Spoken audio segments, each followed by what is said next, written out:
One of the most difficult things to deal with in an IVF cycle is the uncertainty.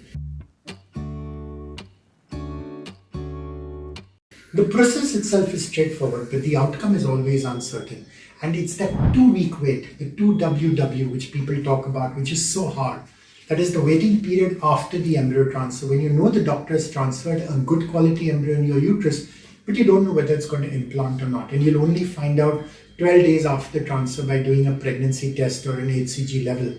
And those 2 weeks can seem like forever and ever, because your mind will play all kinds of games with you. My breasts are feeling full, they're not feeling full. You Google all the time, do I have these symptoms? Don't I have these symptoms? Does this mean anything? And you're so anxious that you're really not sure what's going on. And the reality is you never will be sure, because there is no external symptom or sign which will tell you whether the embryo is implanting or not, because it's just a microscopic ball of cells inside your uterus, and there is no way of either the doctor or your body being able to make out. So please don't let your mind play games with you. The only way to cope is by having realistic expectations and understanding that after you've followed the process properly, the outcome is in God's hands.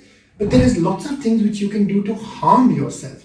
So bed rest is terrible, because it's the idle mind, devil's workshop. All day long you keep on thinking about what's happening in my embryo.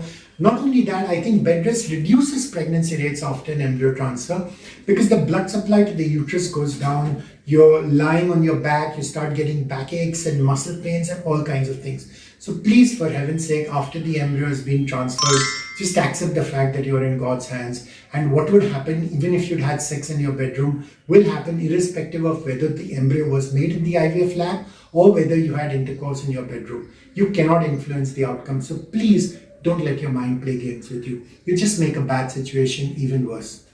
Best of luck.